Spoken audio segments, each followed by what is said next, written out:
Bonjour, voici l'horoscope des Scorpions pour le mois de décembre 2024. Avant de commencer, je tiens à rappeler que cet horoscope est généraliste. Si vous souhaitez une analyse vraiment précise, je propose des consultations personnalisées en me basant sur votre thème astral. Je vous invite donc à consulter le lien en description sous la vidéo. Je propose également des cours d'astrologie sous forme de vidéos à visionner accompagnées de PDF pour découvrir ou approfondir vos connaissances à votre rythme. En attendant, vous pouvez découvrir toutes mes publications sur ma page Instagram. Scorpion premier décan. Si vous n'êtes pas du premier décan, vous pouvez gagner du temps en cliquant sur le timing de votre décan en description sous la vidéo.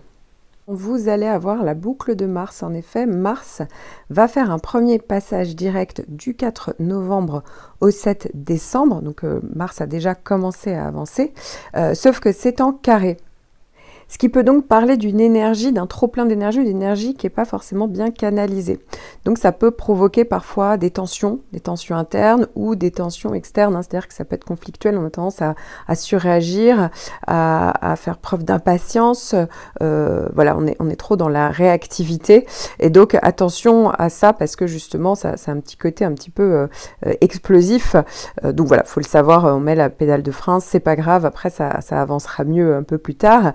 Ça peut parler donc aussi de précipitation, hein. C'est une énergie un peu impulsive, donc qui pousse à agir un peu trop rapidement, mais on peut rencontrer des obstacles et donc ça peut compliquer en fait la bonne réalisation de vos projets. Donc encore une fois, prendre le temps. Donc voilà, c'est mieux quand même de garder en tête que ça sert à rien de surréagir. De toute manière, au bout d'un moment, ça finira par avancer. Et ça peut également parler du fait que si vous arrivez à bien canaliser cette énergie, ça peut quand même malgré tout renforcer votre volonté face à certains défis. Voilà, hein, donc c'est vrai que ça peut être quand même une opportunité aussi pour certains, Mars, ça peut être le fait d'aller faire du sport, de se dépenser son énergie, et donc dans ce cas-là, ça peut être vraiment une énergie qui peut être finalement bien employée.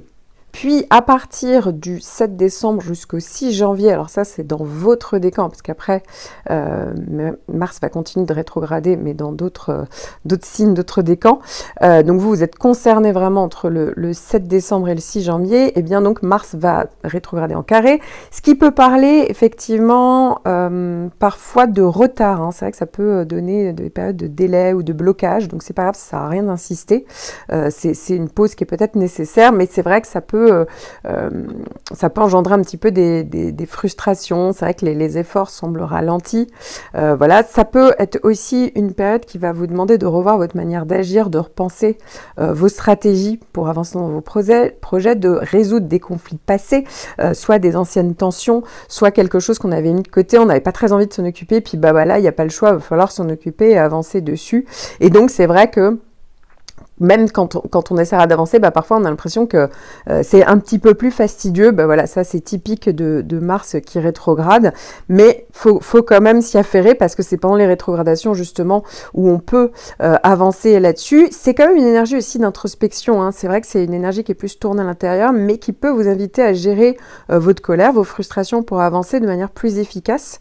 Et donc pendant cette période-là, c'est vrai que c'est le bon moment en fait pour être dans ce type de réflexion sur vos actions, sur votre manière d'agir, de réagir. Voilà, donc ça peut être quand même une bonne chose pour mener à bien même plus tard des projets. Et puis de toute manière, hein, vous pourrez avancer de manière beaucoup plus efficace une fois que la boucle pour certains sera complètement dépassée, ou tout du moins une fois que la rétrogradation dans votre décan sera passée, c'est-à-dire à partir du 6 janvier. Alors je n'oublie pas le début du décan, hein, vous avez donc le retour à partir du 20 novembre de Pluton qui revient en fait dans le premier décan faire un carré. Alors ici, ça va concerner les natifs du 22 au 26 octobre. Dans un premier temps, après, Pluton va continuer de traverser votre décan. N'hésitez pas d'ailleurs à écouter votre horoscope annuel où donc je parle des effets de Pluton et même une vidéo spécialisée précisément sur les effets de Pluton. Donc voilà, si ça vous intéresse.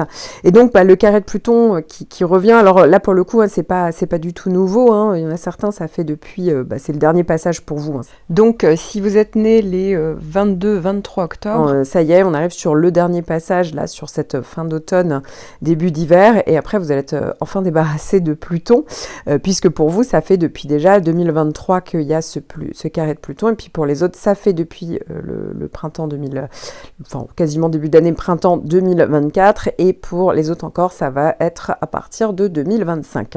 Donc les carrés de Pluton c'est long, ça prend du temps en fait pour réaliser certaines choses, puisque Pluton parle de prise de conscience nécessaire pour pouvoir avancer par la suite. Alors ici, c'est vrai que ça va provoquer des transformations en profondeur, donc ça c'est sur le long terme. Parfois on ne se rend pas forcément compte toujours des effets de Pluton, parce que ça peut agir énormément sur l'inconscient, sur le côté psychologique, et puis parfois ça peut être vraiment des effets très concrets, hein. Parfois ça peut parler de lutte de pouvoir, de relations un petit peu toxiques, des choses qui ont toujours existé, puis d'un coup on commence à les regarder d'une autre manière, mais ça peut être aussi l'opportunité de faire un travail sur soi vraiment consciemment. Donc voilà, c'est pour ça que c'est intéressant d'avoir Pluton, et de reprendre peut-être aussi la main, le pouvoir, le contrôle sur certaines situations, certaines relations. Alors ici, avec Mars, qui est direct puis rétrograde, c'est vrai que parfois ça peut intensifier les conflits, les luttes de pouvoir en fait. Voilà, les relations dominé-dominant, une certaine forme de manipulation.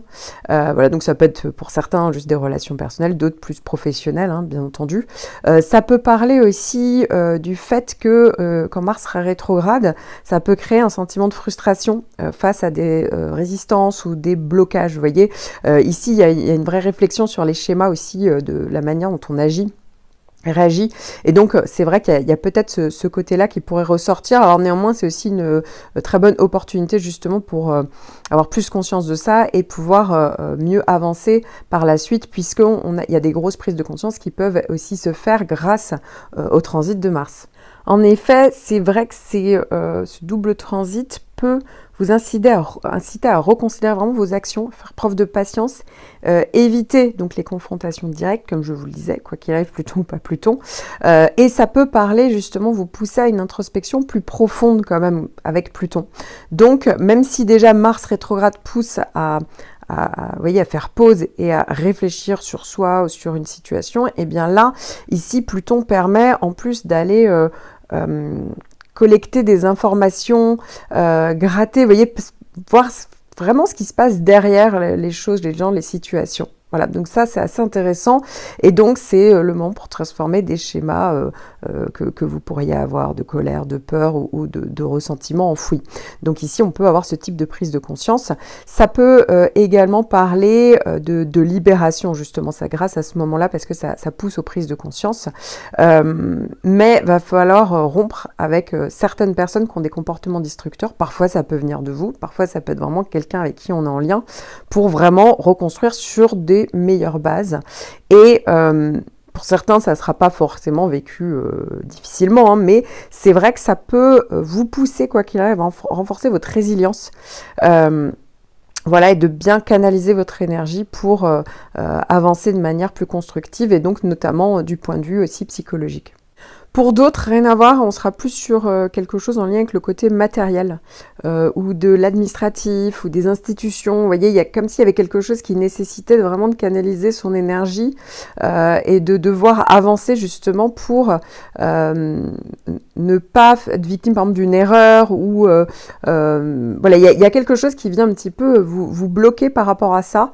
Et donc, faut mobiliser cette énergie, ces ressources, pour pouvoir mieux rebondir, même si la période, peut-être qu'il y a des moments où ça sera un petit peu bloqué, comme je le disais, Mars rétrograde, où vous sortirez peut-être de vos gonds, mais néanmoins, il y a tout à fait la possibilité quand même que les choses puissent avancer par la suite, un peu plus tard, hein, peut-être pas sur cette période, quand même entre faveur, si vous faites les choses bien, et si vous réfléchissez à la stratégie adéquate, donc surtout pas se précipiter pour pouvoir mieux vous armer et faire face justement à certaines problématiques ou administratives, ou en lien avec quelque chose, en lien avec ou les finances, ou le côté matériel par exemple.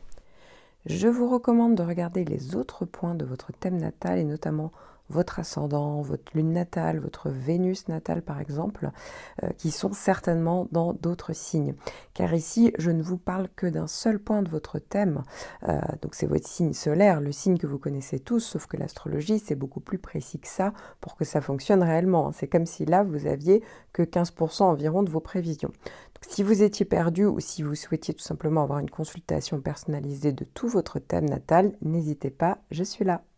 Scorpion, deuxième décan, vous allez avoir Vénus qui va faire un passage assez rapide, mais un passage en carré, c'est-à-dire en aspect de tension. Et donc, ce transit aura lieu entre le 15 et le 24 décembre. Période qui peut parler de perturbation ou de frustration au niveau relationnel. Pour certains, ça peut être au niveau amoureux. Ça peut parler de conflits ou de manque d'harmonie parfois dans les interactions. Ça peut également être une période d'insatisfaction liée à l'apparence ou au niveau esthétique. Ça peut parler de diminution de l'estime de soi ou ça peut parler d'un sentiment d'insécurité. De même, ça peut être une période de frustration dans les domaines liés au loisir, au plaisir, au hobby. On manque peut-être de temps pour soi. Ça peut être aussi lié à l'art, la créativité ou l'expression de soi. Alors évidemment, attention aux achats compulsifs, mais ça peut être aussi une période où on a eu une dépense qui n'était pas forcément prévue, ou sinon ça peut être une période de frustration au niveau matériel. Mais je vous rassure, la liste n'est évidemment pas exhaustive et ça ne dure pas très longtemps comme transit. Alors, ça sera d'autant moins compliqué, entre guillemets, à gérer ce transit planétaire que vous avez toujours en toile de fond le trigone de Saturne. Alors là, on touche à sa fin, donc il faut encore en profiter. Mais Saturne est en bon aspect avec votre signe, mais surtout votre décan depuis le début de l'année 2024. Ce qui veut dire ici que forcément, ça peut que jouer le rôle de garde-fou avec les frustrations liées au carré de Vénus. Donc forcément, ça va être beaucoup plus limité le contexte un peu plus négatif. Et encore, Vénus, c'est pas forcément la planète la plus négative qui existe. Mais voilà, en plus, vous avez Saturne. Et pour le coup, Saturne, c'est une planète qui est plus importante parce que Saturne est en transit avec votre signe depuis bien plus longtemps. Donc forcément, c'est plus impactant et c'est au positif. Alors j'en ai parlé évidemment pour vous sur votre horoscope annuel. Vous l'avez encore un peu en début d'année 2025, mais Saturne en gros parle vraiment de possibilités en fait justement d'avoir du recul. Ça peut donner pour certains plus de persévérance. On est plus réfléchi, plus raisonnable, plus raisonné. On va dans le sens de la construction. Voilà, donc c'est vrai et donc forcément ça joue le rôle de garde-fou quand il y a des petites planètes qui peuvent un petit peu être en tension. Forcément ça limite toujours puisque Saturne c'est un peu la voie de la raison. Donc objectivement voilà, ça vous aide à être plus patient, plus persévérant, vous l'aurez compris. Ce qui veut dire que ça apporte une bonne protection, tout du moins sur ce point-là de votre thème. Je vous recommande de regarder les autres points de votre thème natal et notamment votre ascendant, votre lune natale, votre Vénus natale par exemple, qui sont certainement dans d'autres signes. Car ici, je ne vous parle que d'un seul point de votre thème, donc c'est votre signe solaire, le signe que vous connaissez tous, sauf que l'astrologie, c'est beaucoup plus précis que ça pour que ça fonctionne réellement. C'est comme si là, vous aviez que 15% environ de vos prévisions. Donc, si vous étiez perdu ou si vous souhaitiez tout simplement avoir une consultation personnalisée de tout votre thème natal, n'hésitez pas, je suis là. Scorpion, troisième décan, vous démarrez le mois avec Vénus en bon aspect avec votre signe, mais surtout votre décan entre le 28 novembre et le 7 décembre. Ça peut être une période d'harmonie dans les relations, ça peut venir favoriser les périodes de connexion émotionnelle, de plaisir dans les relations, d'ailleurs quelles qu'elles soient. Ça peut être aussi une période plus romantique. Ça peut être évidemment favorable pour tout ce qui est en lien avec la créativité, le domaine artistique, esthétique. C'est vrai que ça peut être une période tout simplement de bien-être, une atmosphère de confort. C'est ça qu'on pourrait rechercher pendant cette période. Ça encourage justement les expériences agréables. Ça peut être un bon moment pour tout ce qui est en lien avec les loisirs, les plaisirs, les hobbies. On a envie de se faire plaisir, on a envie de profiter des bonnes choses de la vie. Ça peut également venir favoriser la diplomatie. C'est vrai que ça peut venir arrondir les angles. Ça peut être une bonne période de coopération, de résolution pacifique, justement, des conflits s'il y en a. Ça va venir favoriser les interactions sociales fluides, agréables. Au niveau financier, c'est vrai que c'est une bonne période. Si vous êtes dans un secteur lié à l'art, la beauté, les loisirs, la mode, le luxe, les divertissements, ça peut être aussi favorable pour tout ce qui est en lien avec les transactions financières, les négociations réussies, et les accords mutuellement bénéfiques, mais ça peut tout simplement parler d'achat plaisir également. Alors, Vénus ensuite va avancer, changer de signe, et en changeant de signe, eh bien Vénus va se faire un carré, va se mettre à être en carré avec votre signe, mais surtout votre décan entre le 24 décembre et le 3 janvier. C'est une période qui peut parler de perturbation ou de frustration au niveau relationnel. Pour certains, ça peut être au niveau amoureux. Ça peut parler de conflits ou de manque d'harmonie parfois dans les interactions. Ça peut également être une période d'insatisfaction liée à l'apparence ou au niveau esthétique. Ça peut parler de diminution de l'estime de soi ou ça peut parler d'un sentiment d'insécurité. De même, ça peut être une période de frustration dans les domaines liés au loisir, au plaisir, au hobby. On manque peut-être de temps pour soi. Ça peut être aussi lié à l'art, la créativité ou l'expression de soi. Alors évidemment, attention aux achats compulsifs, mais ça peut être aussi une période où on a eu une dépense qui n'était pas forcément prévue, ou sinon ça peut être une période de frustration au niveau matériel, mais je vous rassure, la liste n'est évidemment pas exhaustive et ça ne dure pas très longtemps comme transit. Alors maintenant, je vais passer au gros transit planétaire en toile de fond. Évidemment, je pense tout de suite à Uranus que vous avez en opposition. Et donc petit à petit, eh bien, Uranus est en train de traverser tout votre décan. Actuellement, ce sont plutôt les natifs du 15 au 21 novembre qui sont traversés par l'opposition d'Uranus, mais très rapidement, toute la fin du décan va également avoir l'opposition d'Uranus, mais ça sera plutôt en 2025. Donc Uranus, pour un petit peu résumer, évidemment c'est une énorme planète donc, qui dure plusieurs mois, donc forcément j'en parle beaucoup plus longuement dans votre horoscope annuel et même dans une vidéo que j'ai consacrée aux effets d'Uranus, que vous pouvez trouver sur ma chaîne. Et donc cette planète, eh bien, vous pousse en fait à aller vers le changement. Cette planète vous pousse à vous libérer, à aller vers de l'autonomie, de l'indépendance, à montrer davantage votre singularité. À la prise de risque, vous voyez, on est plus confiant par rapport à ça, mais ça peut aussi entraîner des changements soudains, des ruptures, des coups de théâtre, des retournements de situation. Ça vient souvent de soi, mais ça peut aussi beaucoup venir de l'extérieur. Voilà, donc ça, c'est un petit résumé d'Uranus. Et donc, avec Vénus, forcément, surtout Vénus qui fera également un carré, donc ça on sera plus en fin d'année, à partir du 24 décembre, eh bien, c'est vrai que ça peut parler, dans les thématiques vénusiennes, plus d'instabilité pour certains. Et donc ça peut parler, ça peut être au niveau de la vie affective, sentimentale. Pour certains, ça peut être plus de besoin d'indépendance au niveau des liens affectifs. Ça peut parler parfois de rencontres sentimentales déstabilisantes, type coup de foudre. Ça peut être aussi des ruptures soudaines. Voilà, il y a un côté un petit peu instable. Ça peut aussi parler de dépenses compulsives, ça peut être au niveau financier, voilà, il y a des hauts, des bas parfois aussi, ça peut être en lien avec cette possibilité, ou ça peut être au niveau matériel. Voilà, Vénus, ça peut être aussi tout ce qui est en lien avec la créativité, le domaine artistique, esthétique, là aussi ça peut parler de changements dans la rapidité. Néanmoins, même au négatif, c'est vrai que la vie sociale peut être assez stimulée. Ça peut parler évidemment d'événements inattendus. Ça peut parler même de renouvellement dans les relations, les projets. Parfois, même au négatif, ça peut être positif. Uranus fait partie de ces possibilités. Voilà, donc c'est vrai qu'on peut se libérer d'anciens blocages, d'habitudes restrictives. Voilà, donc c'est vrai que ça peut favoriser l'évolution personnelle. C'est vrai que ça peut parler vraiment de nouveautés, voilà, dans différents domaines. Et donc ça peut être pour certains quelque chose d'innovant ou des changements même parfois positifs. Effectivement, ça peut aussi faire partie de ce type de possibilités avec Uranus. Alors, si vous êtes de la fin du décan, donc si vous êtes né entre le 20 et le 22 novembre, vraiment si vous êtes de la toute fin du décan, vous avez encore Neptune en trigone. Alors là, on est vraiment sur une autre ambiance. Pour vous, on est toujours sur les thématiques de l'intuition, du ressenti, de l'inspiration. Au niveau de la créativité, c'est intéressant. Ça peut vraiment favoriser aussi parfois une vision donc plus créative, plus inspirée dans les projets, dans les relations.